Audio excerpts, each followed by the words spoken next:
Audio Jungle.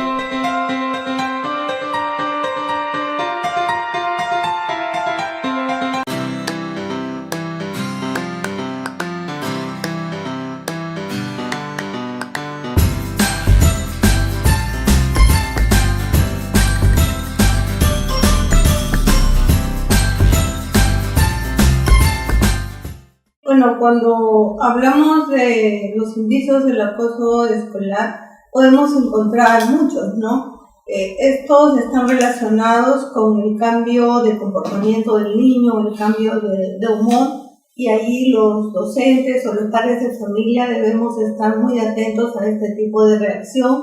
Hay tristeza, llantos, irritabilidad, hay pesadillas, los niños presentan dolores somáticos, dolor de cabeza, le duele alguna parte del cuerpo, también pierde algunas pertenencias, los cuadernos están doblados, rayados, maltratados.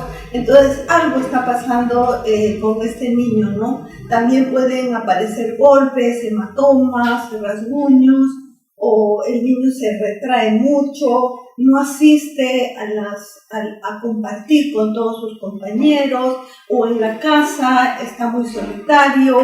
También puede exigir el acompañamiento permanente del tutor, de los padres, de los maestros, que lo acompañen, que lo lleven al colegio, se niega o protesta también a la hora de ir al colegio. Entonces hay varios síntomas que de una u otra manera nosotros tenemos que observar, y ahí existe una gran responsabilidad de los padres para estar atentos a todas aquellas conductas o situaciones en que nuestros hijos pueden estar siendo afectados por una situación de maltrato, violencia, es decir, abuso físico, abuso psicológico de parte de sus padres, ¿no? Porque ustedes saben que el bullying es el acoso entre escolares, entre pares, ¿no?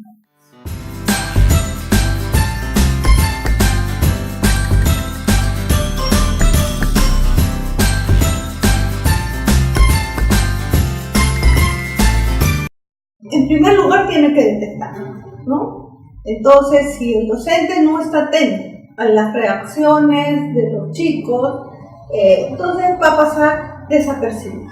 Entonces, el docente de aula o el docente responsable del grupo de alumnos siempre tiene que estar atento en todas las situaciones, no solo en el aula, porque muchas veces en el aula se pueden dar estos casos, pero generalmente aprovechan la ausencia de los docentes o de otros adultos para acosar a sus compañeros, ¿no? Entonces hay que fijarse, por ejemplo, o estar atento en los baños del colegio para ver si no tiene alguna inscripción.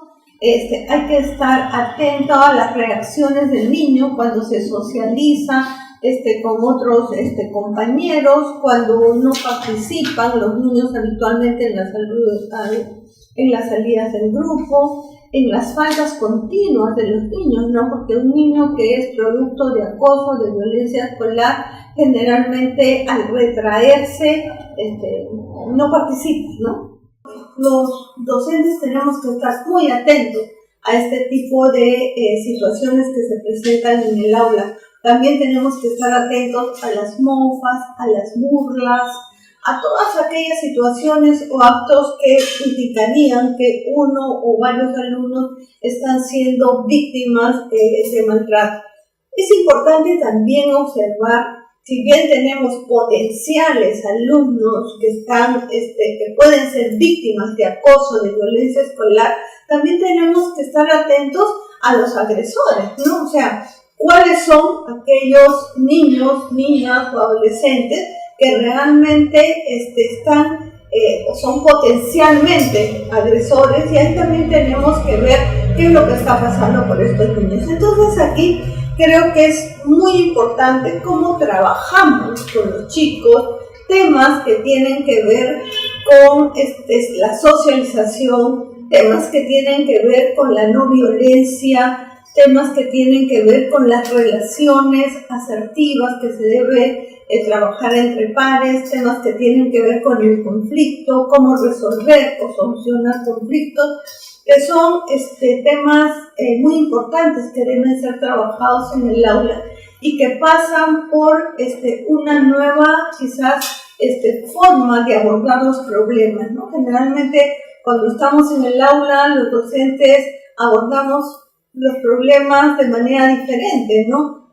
Tratamos de apagar una situación, si hay un conflicto, muchas veces damos un grito, reñimos al alumno y ¡pum! Y pensamos que el conflicto está terminado, ¿no? Sin embargo, no se trata de eso. Se trata de establecer una comunicación asertiva con los niños, se trata de desarrollar el diálogo permanente, se trata de conversar no solo las situaciones que se presentan en el aula, sino las situaciones del contexto de violencia en que muchos niños pueden estar viviendo, ¿no?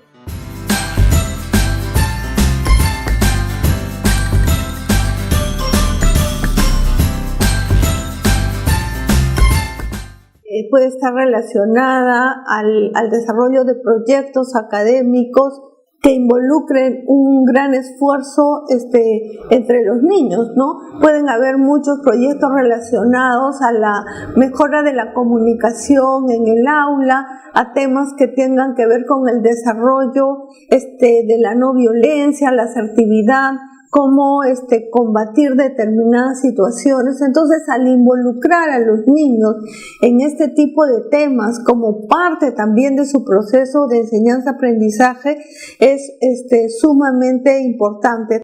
Yo creo que aquí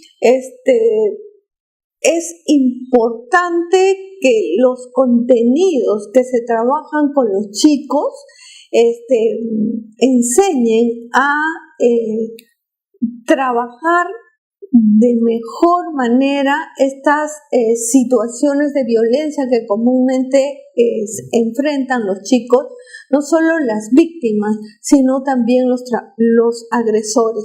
También entendemos que se debe desarrollar una relación de acercamiento a los padres de las familias de las víctimas, pero también de los agresores, porque generalmente un niño, una niña, un adolescente que es agresor es porque él ha aprendido una situación de violencia en la familia, porque su familia es violenta, porque en su educación y en la relación en la familia solo aprendió violencia.